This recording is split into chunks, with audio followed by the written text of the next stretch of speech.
دوستوں، کیا آپ جانتے ہیں کہ ایک ایسا مسلمان بادشاہ بھی گزرا ہے جس نے اپنی تلوار سے نہ صرف سلطنتیں فتح کیں بلکہ دلوں کو بھی جیت لیا؟ ایک ایسا فاتح جس کے ایک فیصلے نے تاریخ کا دھارا بدل دیا۔ وہ فاتح جس نے بازنطینی سلطنت کے غرور کو مٹی میں ملایا اور اسلام کے پرچم کو اناطولیہ کی فضاؤں میں لہرا دیا۔ جی ہاں دوستوں، آج ہم بات کریں گے سلجوقی سلطان آلپ ارسلان کی، وہ بہادر، عادل اور ایمان سے لبریز بادشاہ جس نے اپنی بہادری سے تاریخ میں ایک سنہری باب رقم کیا۔ تو ویڈیو کے آخر تک ہمارے ساتھ رہیے، اور اگر آپ کو یہ تاریخی سفر پسند آئے تو لائک، سبسکرائب اور شیئر ضرور کیجیے گا۔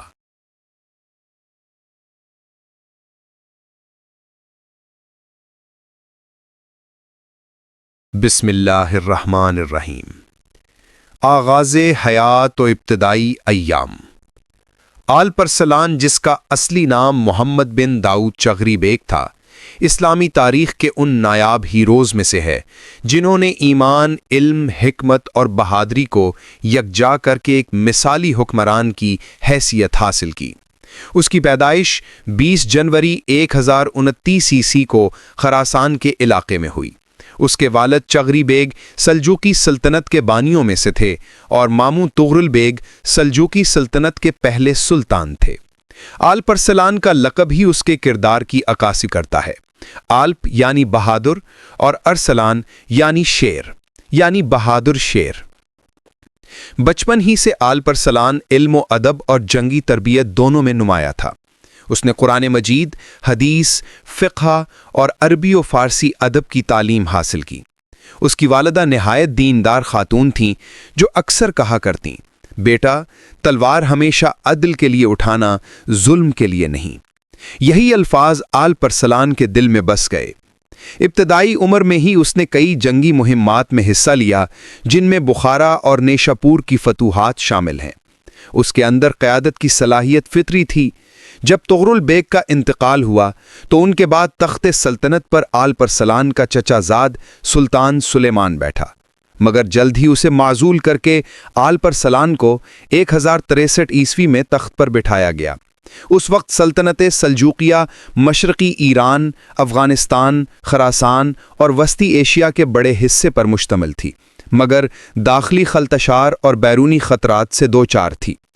تخت نشینی کے بعد سب سے پہلے آلپ ارسلان نے اصلاحات کا آغاز کیا۔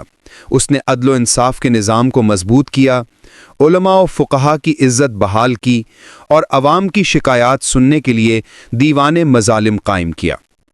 اس کا مقصد تھا کہ سلطنت صرف طاقت پر نہیں بلکہ انصاف اور ایمان پر قائم ہو۔ آلپ ارسلان کی شخصیت میں عاجزی، علم دوستی اور غیرت ایمانی کی خوشبو تھی۔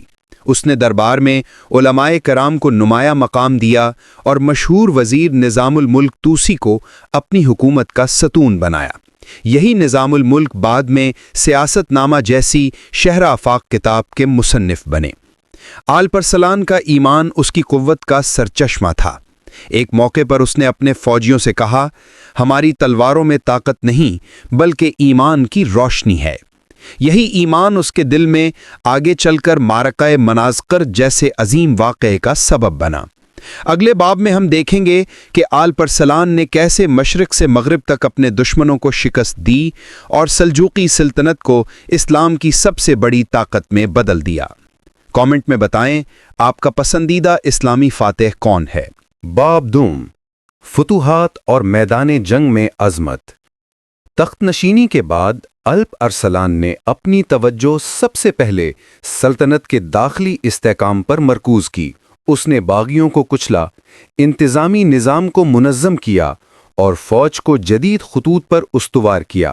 جب اس نے محسوس کیا کہ اب سلطنت مضبوط ہے تو اس نے اپنی نگاہیں بیرونی فتوحات پر ڈالیں۔ سب سے پہلے اس نے آرمینیا اور جارجیا کی طرف مہمات روانہ کیں۔ 1064 عیسوی میں اس نے آرمینیا کے دارالحکومت آنی کو فتح کیا۔ بازنطینی مورخین نے لکھا کہ اس فتح کے بعد شہر کے دروازوں پر قرآن کی تلاوت کی گئی اور مساجد تعمیر کی گئیں۔ یہ اسلامی فتوحات کے ایک نئے دور کا آغاز تھا۔ 1067 میں اس نے بازنطینی سرحدوں کی جانب پیش قدمی کی، جہاں رومی سلطنت کے شہنشاہ رومانوس چہارم دیوجینس نے اپنی بڑی فوج کے ساتھ مسلمانوں کے خلاف ایک بڑی مہم کا اعلان کیا۔ دونوں سلطنتوں کے درمیان تناؤ بڑھتا گیا، حتیٰ کہ تاریخ کا مشہور ترین معرکہ جنگ منازکرت برپا ہوا۔ یہ سال تھا 1071۔ میدان منازکرت میں الپ ارسلان کی فوج تعداد میں رومیوں سے بہت کم تھی، صرف 15,000 کے لگ بھگ، جبکہ رومانوس کی فوج 1,00,000 سے زیادہ سپاہیوں پر مشتمل تھی۔ مگر الپ ارسلان کے چہرے پر اعتماد اور دل میں ایمان کی روشنی تھی۔ اس نے جنگ سے پہلے اپنے سپاہیوں سے خطاب کیا، میں نے اپنی کفن پہن لی ہے، جو میرے ساتھ جنت کا طلبگار ہے وہ میرا ساتھ دے، اور جو دنیا چاہتا ہے وہ واپس جا سکتا ہے۔ یہ الفاظ سن کر مسلمانوں کے دلوں میں آگ لگ گئی، نعرہ تکبیر سے زمین گونج اٹھی۔ جنگ شروع ہوئی اور چند ہی گھنٹوں میں رونی فوج کا غرور خاک میں مل گیا۔ رومانوس دیوجینس گرفتار ہوا اور الپ ارسلان نے اس کے ساتھ انتہائی عزت و اخلاق کا سلوک کیا۔ اس سے کہا، اگر تم میری جگہ ہوتے تو میرے ساتھ کیا کرتے؟ رومانوس نے جواب دیا، میں تمہیں قتل کر دیتا۔ الپ ارسلان نے فرمایا، میں تمہیں آزاد کرتا ہوں تاکہ دنیا جان لے کہ مسلمان فاتح کیسا ہوتا ہے۔ اس واقعے نے نہ صرف بازنطینی سلطنت کو ہلا کر رکھ دیا، بلکہ اناطولیہ یعنی ترکی کے دروازے ہمیشہ کے لیے مسلمانوں پر کھول دیے۔ بعد میں یہی خطہ سلطنت عثمانیہ کی بنیاد بنا۔ اگلے باب میں ہم دیکھیں گے کہ الپ ارسلان نے کیسے عدل، علم اور اصلاحات کے ذریعے اسلامی معاشرے کو مضبوط کیا۔ کامنٹ میں لکھیں، کیا آپ نے کبھی جنگ منازکرت کے بارے میں سنا تھا؟ باب سوم، عدل و انتظام سلطنت۔ الپ ارسلان کی فتوحات نے اسے صرف فاتح نہیں بنایا، بلکہ ایک بہترین منتظم بھی ثابت کیا۔ اس نے اپنی سلطنت میں انصاف، تعلیم اور نظم و نسق کا ایسا نظام قائم کیا جو آئندہ صدیوں تک اسلامی حکمرانی کی مثال بن گیا۔ اس نے وزیر نظام الملک طوسی کو مکمل اختیار دیا کہ وہ ایک منظم حکومت قائم کرے۔ نظام الملک نے نظامیہ مدارس کی بنیاد رکھی جو بغداد، نیشاپور، اصفہان اور دیگر شہروں میں قائم کیے گئے۔ یہی مدارس بعد میں امام غزالی جیسے علماء کی تربیت گاہ بنے۔ الپ ارسلان خود علم دوست اور اہل علم کا قدردان تھا۔ اس کے دربار میں مناظرے، علمی گفتگویں اور فقہی مجالس ہوتی تھیں۔ وہ ہمیشہ کہتا، سلطنت تلوار سے نہیں، انصاف سے قائم رہتی ہے۔ اس نے ٹیکس نظام کو منصفانہ بنایا، جاگیردارانہ ظلم کو روکا اور عوام کے مسائل کے حل کے لیے ہفتہ وار دربار عام قائم کیا۔ اگر کسی کے ساتھ ظلم ہوتا تو الپ ارسلان خود فیصلہ سناتا۔ وہ جنگ میں سخت مگر امن میں نرم دل تھا۔ اس کے قریب کے لوگوں نے لکھا کہ اگر کوئی غریب یا یتیم اس کے سامنے آتا تو وہ خود کھڑا ہو جاتا اور اس کی بات احترام سے سنتا۔ اس کے دور میں امن و خوشحالی کا دورہ تھا۔ تجارت پھلی پھولی، راستے محفوظ ہو گئے اور اسلامی ثقافت اپنے عروج پر پہنچی۔ اس نے مساجد، مدارس اور کارواں سرائیں تعمیر کروائیں۔ اگلے باب میں ہم جانیں گے کہ الپ ارسلان کی شخصیت میں ایمان اور روحانیت کس طرح جھلکتی تھی اور اس کے آخری ایام کیسے گزرے۔ کامنٹ میں بتائیں، کیا آپ کے خیال میں عدل ایک طاقتور سلطنت کی بنیاد ہے؟ باب چہارم، ایمان، کردار اور آخری لمحات۔ الپ ارسلان کی شخصیت صرف ایک بادشاہ کی نہیں بلکہ ایک درویش دل انسان کی تھی۔ وہ ہر فتح کے بعد سجدہ شکر ادا کرتا اور کبھی فخر نہیں کرتا۔ اس کا لباس سادہ، خوراک عام اور گفتگو نرم تھی۔ وہ راتوں کو عبادت میں مصروف رہتا اور اکثر کہتا، اگر میں سلطان نہ ہوتا تو زاہد ہوتا۔ 1072 میں اس نے ماوراء النہر کی طرف مہم شروع کی تاکہ سلطنت کے شمال مشرقی علاقوں کو مستحکم کیا جا سکے۔ راستے میں قلعہ فتح کرتے وقت ایک قیدی نے اس پر حملہ کر دیا۔ قیدی کا نام یوسف الخوارزمی تھا۔ اس نے خنجر سے الپ ارسلان کو زخمی کیا۔ زخم گہرا تھا مگر سلطان نے مسکراتے ہوئے کہا، یہ بھی قضاء و قدر کا فیصلہ ہے۔ چند دنوں بعد 24 نومبر 1072 عیسوی کو وہ اپنے رب کے حضور حاضر ہو گیا۔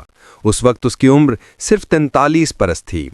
مرنے سے پہلے اس نے اپنے بیٹے ملک شاہ کو وصیت کی، بیٹا ہمیشہ عدل کو اپنی تلوار بنا لینا اور ظلم کو اپنا دشمن۔ اس کی وفات پر پورے اسلامی عالم میں سوگ منایا گیا۔ علماء، شعراء اور عوام نے اس کے لیے دعائیں کیں۔ اس کی قبر آج بھی ترکمانستان کے علاقے میں موجود ہے۔ آخری باب میں ہم دیکھیں گے کہ الپرسلان نے تاریخ میں کیسا مقام چھوڑا اور اس کی وراثت نے بعد کی سلطنتوں کو کیسے متاثر کیا۔ کامنٹ میں بتائیں آپ کے خیال میں الپرسلان کا سب سے بڑا کارنامہ کیا تھا؟ باب پنجم، تاریخی اہمیت، وراثت اور یادگار۔ الپرسلان کی وفات کے بعد اس کا بیٹا ملک شاہ تخت نشین ہوا، مگر اس کے والد کی قائم کردہ بنیادوں نے سلجوقی سلطنت کو مزید مضبوط کیا۔ الپرسلان کے دور کی سب سے بڑی کامیابی یہ تھی کہ اس نے اسلامی دنیا کو سیاسی اور مذہبی طور پر متحد کیا۔ اس کے کارناموں نے آئندہ صدیوں کے مسلمانوں کے لیے مشعل راہ کا کام کیا۔ اس کے دور کے اثرات بعد کی سلطنتوں خصوصاً عثمانی سلطنت پر گہرے تھے۔ اگر الپرسلان مناظرت نہ جیتتا تو شاید کبھی ترک اناطولیہ میں داخل نہ ہو پاتے اور آج کا ترکی اسلامی دنیا کا مرکز نہ بنتا۔ مورخ لکھتے ہیں کہ الپرسلان نے ایک نئے اسلامی تصور حکومت کو جنم دیا جہاں عدل، علم اور ایمان بنیادی ستون تھے۔ اس کی یاد میں کئی صدیوں تک خطبات میں اس کا نام عزت و احترام سے لیا جاتا رہا۔ ترک تاریخ میں اسے اسلام کا شیر کہا گیا اور فارسی مورخین نے اسے عادل سلطان کے لقب سے یاد کیا۔ اس کی وراثت صرف فتوحات نہیں تھیں، بلکہ ایک ایسا نظریہ تھا جو کہتا ہے طاقت ایمان سے آتی ہے نہ کہ لشکروں سے۔ آج بھی جب مسلمان تاریخ کے سنہری ادوار کی بات کرتے ہیں تو الپرسلان کا نام ایمان، غیرت اور حکمت کے ساتھ لیا جاتا ہے۔ اس کی قیادت نے یہ ثابت کیا کہ اگر حکمران مخلص اور عادل ہو تو امت ترقی کرتی ہے، ورنہ زوال مقدر بن جاتا ہے۔ دوستو، یہ تھی الپرسلان کی مکمل کہانی، ایک ایسے سلطان کی جو شیر کی طرح بہادر اور ولی کی طرح متقی تھا۔ کمنٹ میں بتائیں آپ کو الپرسلان کی کون سی خوبی سب سے زیادہ متاثر کرتی ہے۔ اگر آپ کو یہ ویڈیو پسند آئی ہو تو لائک، سبسکرائب، کامنٹ اور شیئر ضرور کریں تاکہ مزید تاریخی ہیروز کی کہانیاں آپ تک پہنچتی رہیں۔ آپ کی حمایت ہی ہماری طاقت ہے۔ اللہ حافظ۔